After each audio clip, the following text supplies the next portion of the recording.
Joining me now on News Central Now is Foreign Affairs Analyst Dr. Abimbola Oyarinu. Good afternoon, Dr. Abimbola. Thank you so much for joining me on News Central Now. So let's get straight to it. In terms of the recent appointments, do the appointments of Africans or rather Americans of African descent into various positions in the cabinet of the president show a trend that we can continue to expect in the future? And is it very deliberate, would you say? Yeah, thank you for having me. I said it's a good development, but at the same time, it's a two-edged sword. Because it tells the story of how young Africans are making their mark outside Africa, and they can't do the same in their home country. Yeah. But for the US, it is a win for them because it reflects the multicultural, multiracial nature of the United States that Donald Trump tried to ridicule when he propagated his America First agenda. And this is just a response to Trump's America First, because the United States perceives itself as the first nation in the world, representing the world as a global police, and pursuing a policy that locks America in. It's not good for America. And Biden is responding to that we're away from the America First agenda of Donald Trump, and we want a more inclusive America, and it reflects in his appointment of a number of Americans with Nigerian descent into his cabinet. Okay, so a bit away from that, we can see some of the economic, I guess we would say some of the economic rubbing against each other that we saw, the tension that we saw between China and the US with the Chinese trade wars.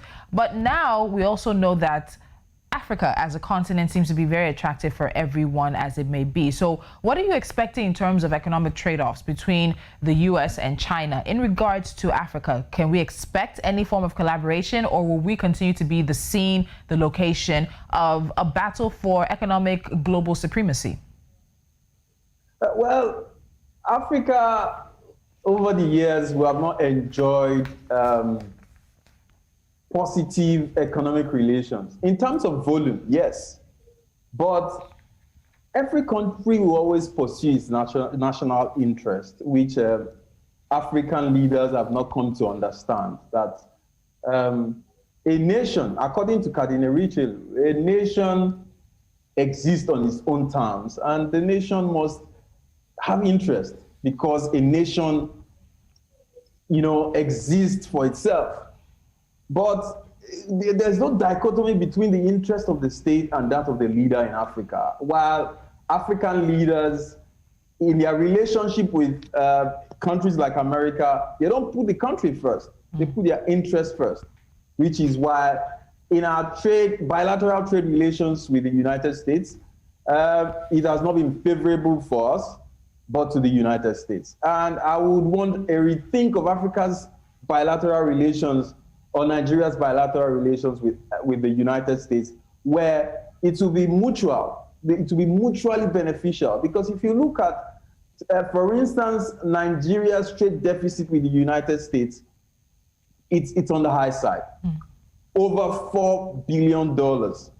And that is not good for a struggling economy like ours. And you will remember that America is no longer the highest buyer of Nigeria's crude oil, which actually almost crashed our economy in 2014, 2015, when they started doing shale oil in the US. So we must understand that the product of exchange, the volume of exchange, is all in the favor of America, just as if we are repeating colonialism in itself. And it is high time we start telling ourselves the truth, that nations will always pursue its interest first before anything. And we must pursue our interest, because in the international system, there's no morality.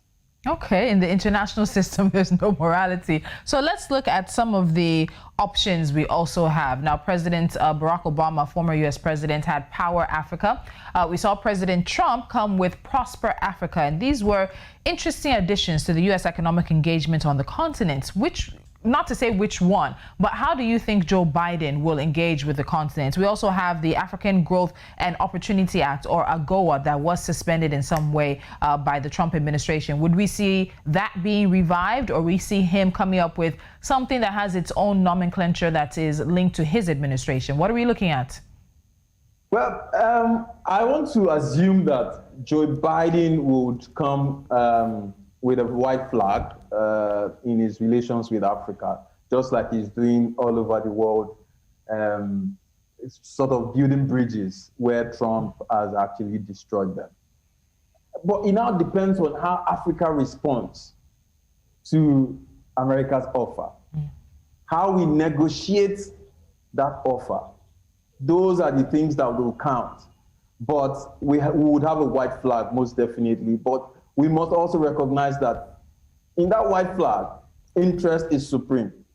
And America will try as much as possible to win in the battle for supremacy in the negotiation with Africa. And African leaders must put their best foot forward. It is not the time to say, oh, this is my brother, this is the time I want to compensate you to go and sit on the table and discuss with Americans. You must get your foreign policy analysts on the table to do rigorous negotiation that would favor Africa and the future generations to come.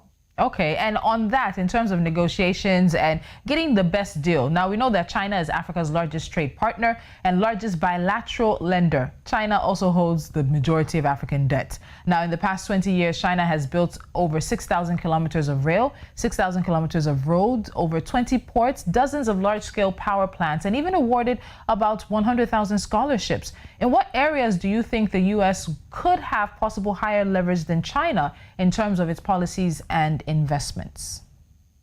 Well, it is not in contest, actually, that China has made major inroads into Africa. And for the U.S. to actually get into this new market, because Africa is a toast of any serious country that wants to do business, because the market is still virgin. The United States can actually come in the area of infrastructural development, cultural exchange, in terms of trade, because as we know, America is now doing shale oil. They are no longer buying oil from Africa, which used to be where they used to buy high volumes of oil. But today, they should sort of assume that position where we see them as the true leader. And that is what I feel the Democratic Party has been trying to achieve, which is what Obama did without success. You know, fixing his relationship with the US's relationship with Cuba, you know, mending fences. I think Biden is also going to pursue that same policy.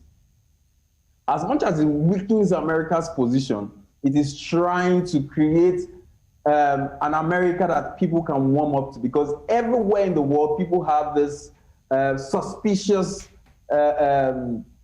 thoughts when it comes to America. Biden can fix that by coming with mutually beneficial policies that would not leave Africa impoverished, but it will grow Africa. You remember that one of the challenges that we face as a people in Africa today was created by the United States through the IMF and World Bank, where they said we should consistently devalue our currency through the structural adjustment program. That's how we found ourselves here, that today, $1 is 460 naira, and that has promoted and increased poverty across Africa. All right. All right. Biden, go ahead, finish this thought, Dr. Abimbola. Well, Biden can actually come up with policies that would help grow African economy in such a way that the trust that we've lost for America can return again. All right, thank you very much. Foreign Affairs Analyst and Lecturer Dr. Abimbola Oyarinu. Thank you so much for joining us on News Central Now. Thank you for having me. All right.